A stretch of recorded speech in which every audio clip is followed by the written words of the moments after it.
Leche plan talaga. Original.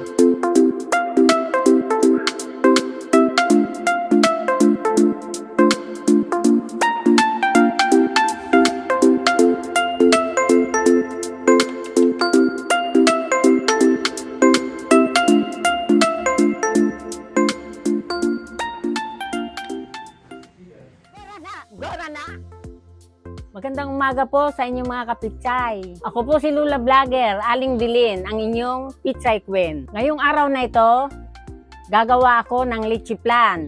Pero itong ituturo ko sa iyo yung aking version. Napakadaling itong gawin. Pwedeng pang dessert itong darating na Pasko at pwedeng pang negosyo. Kaya tara na, ating nang simulan. Gora na! Gora na! Gora na! Gora na! Una muna, magkakaramel tayo ng sugar. 2 hanggang 3 kutsarang asukal lang ilalagay natin.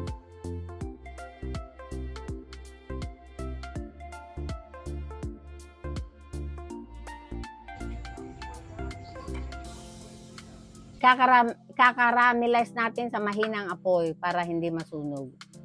Hindi na kailangan lagyan ng tubig dahil masarap yung mapait-pait.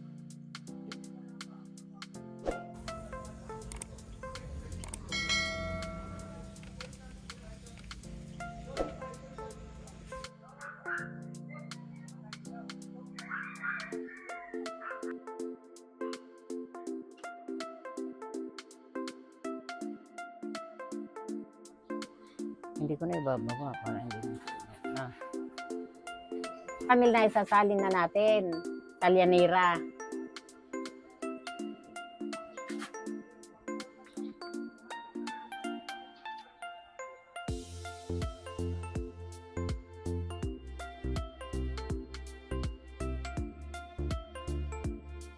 Ngayon, kailangan natin ng 10 itlog at ihiwalay natin yung pula at yung puti.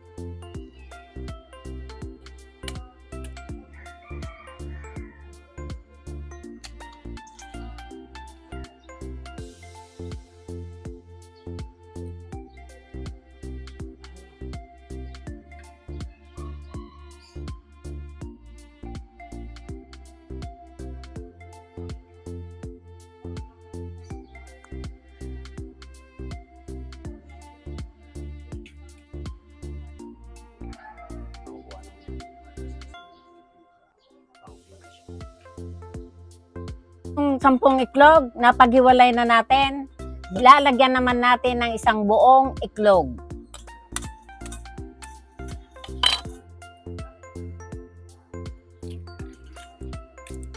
Pagkatapos, lalagyan natin ng gatas. 2 klase yung ibap. Itong isa, classic. Itong isa, evaporada. Ang gagamitin natin dito ay itong classic. 1 lata ang ilalagay natin.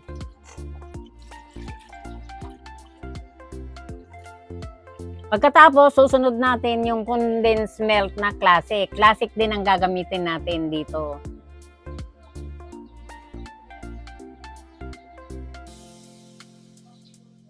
Haluin na natin ito ng dahan-dahan. Mikos-mikos natin para maghalo yung gatas at saka yung itlog. Dahan-dahan ng mikos. Ngayon naman, gagamit tayo ng kalamansi. Gumamit tayo ng kalamansi. Tapos nung araw kasi may dayap.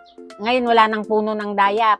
Saka pwede kalamansi at saka lemon.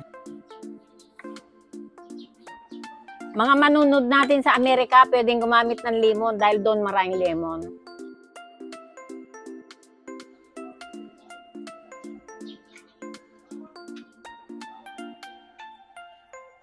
Para lalong mas masarap, lalagyan natin ng vanilla. 1/2 teaspoon. Mikos. Pagkatapos nating mahalo, sasalain natin para mas pino yung dating ng leche plan.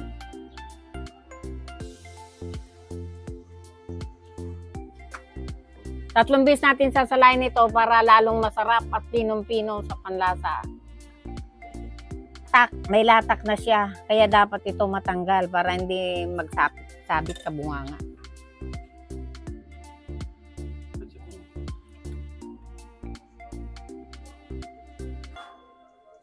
Pagkatapos nating masala, kakaskasan natin ang balat ng lemon. Pwedeng daya, pwedeng kalamansi. Ngayon, ang gagamitin ko, lemon. Dilaw lang ng lemon ang ating gagamitin dahil pagka yung mapait na.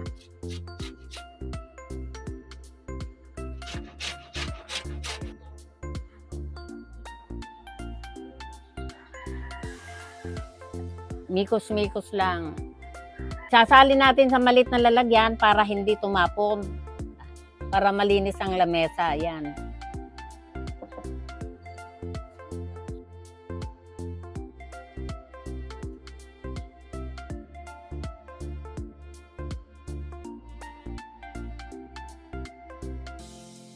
Tatakpan natin ng aluminum foil para hindi mabasa pagtulo ng steamer.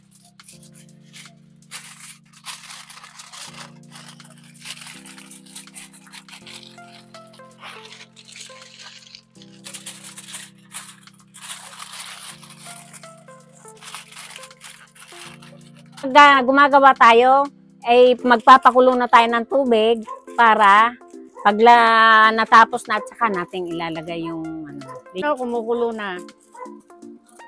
Lagay na natin leche.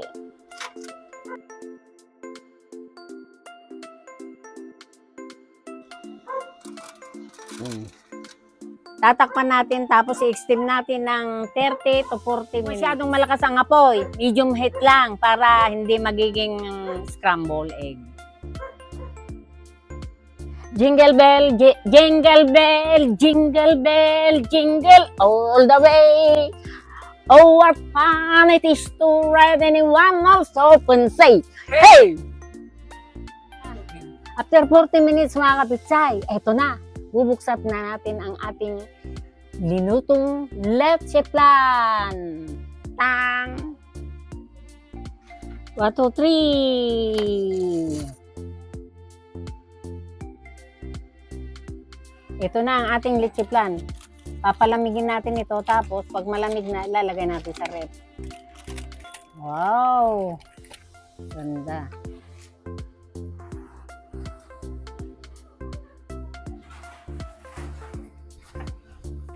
Ito na mga kapitsay yung leche flan. Ito masarap kainin pag naka-chill na, pag malamig.